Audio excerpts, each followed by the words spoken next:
دیکھو بھائی، شب جمعہ ہے، تین باتیں جو یاد دلائی جاتی ہے، سورہ کہف ہے، سورہ دخان ہے اور درود شریف ہے. اس کی زیادہ سے زیادہ ہم پابندی کریں، کیونکہ نبی کریم صلی اللہ علیہ وسلم نے ارشاد فرمایا جس نے جمعہ کے دن سورہ کہف پڑھی اس ہفتے میں آنے والے ہر فتنے سے اللہ حفاظت کرے گا.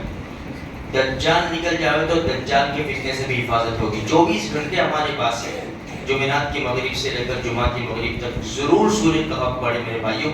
فطروں کا زمانہ ہے، انشاءاللہ اللہ ہماری حفاظت فرمائے گا.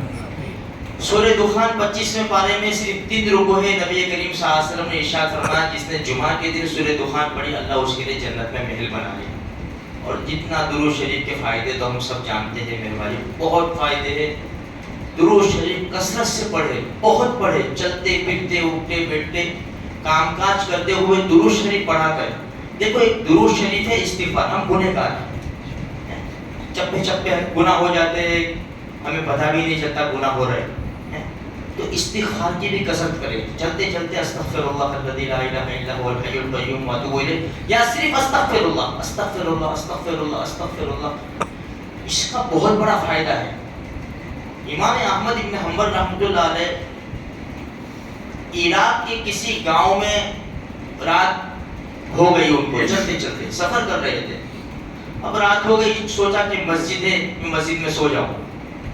تو وہاں کا جو ذمہ دار تھا پہچانتا بھی نہیں تھا کہ یہ کون ہستی ہے. تو ہوگا کوئی بوڑھا آدمی کہ بھائی یہاں سے نکلو، یہاں نہیں سونے کا. اللہ کے بندے مجھے سونے دے، مسافر آدمی ہو. نہیں نہیں نہیں نہیں، نکلو باہر نکلو. ٹھیک ہے میں مسجد کے باہر سو جاتا ہوں. کہ نہیں یہاں بھی نہیں. تو کہ نہیں میں تو سو جاتا ہوں. سوئے تو ان کو پاؤں پکڑ کر کھینچا اور مسجد سے دور کر دیا. تو ایک بوڑھا آدمی نے دیکھ لیا کہ کوئی مسافر ہے اور یہ مسجد کا جو ذمہ دار ہے، خادم ہے، وہ ان کو پکڑ کر کھینچ رہا ہے. تو وہ اصل میں روٹی بنانے والا تھا، نان بھائی تھا وہ. تو امام احمد ابن حنبل رحمۃ اللہ علیہ کو وہ بھی نہیں پہچانتا تھا کہ امام احمد ابن حنبل رحمۃ اللہ علیہ. تو کہنے لگا کہ چلو چلو میرے گھر چلو، رات میرے گھر گزار لو. تو مسافر آدمی، اس کو تو تنکے کا سہارا کافی ہے. تو چلے گئے اس کے گھر. اس کے گھر چلے گئے، رات گزاری. جب صبح ہوئی تو اس نے روٹی بنانا شروع کیا. اب امام احمد ابن حنبل رحمۃ اللہ فرماتے میں دیکھتا ہوں چلتے پھرتے استغفار، چلتے پھرتے استغفار، روٹی بنانا تو بھی استغفار. اتنی کثرت سے اس کی زبان پہ استغفار تھا کہ میں حیران ہو گیا. تو جی میں نے اس کو پوچھا اللہ کے بندے یہ تو استغفار، فرمایا میرا معمول ہے، یہ میرا معمول ہے، میں پڑھتا ہی دیتا ہوں استغفار. اس کا کوئی فائدہ؟ ارے فائدہ تو اتنا ہے کہ جو دعا مانگتا ہوں قبول ہو جاتی ہے. لیکن ایک دعا ابھی تک قبول نہیں ہوئی میری. یہ کون سی دعا؟ میں کب سے دعا کرتا ہوں اللہ مجھے امام احمد ابن حنبل سے ملاقات کرنی ہے، یہ میری دعا قبول نہیں ہوتی. تو امام احمد ابن حنبل نے فرمایا اور اللہ کے بندے یہ دعا بھی تیری قبول ہوئی، اللہ نے کھینچ کر احمد کو تیرے گھر پہ ڈال دیا. تو میرے بھائیوں استغفار ہے، درود شریف ہے، ہم اس کی پابندی کریں. اب ایک چھوٹی سی بات یاد دلانے ہے، کل جمعہ ہے نا. اصل میں ہفتہ گزر جاتا ہے، تھوڑا وقفہ ہو جاتا ہے، ہم بھول جاتے ہیں.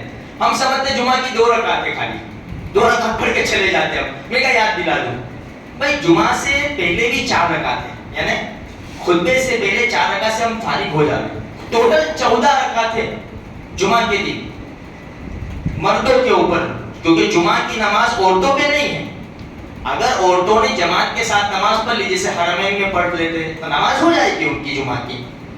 لیکن ہمارے یہاں اپنے اپنے گھروں میں جمعہ کی نماز عورتوں پہ نہیں ہے. عورتیں تو ظہر کی نماز ہی پڑھے گی اور اپنے وقت پر پڑھے گی. تو مردوں کے لیے 14 رکعت ہے.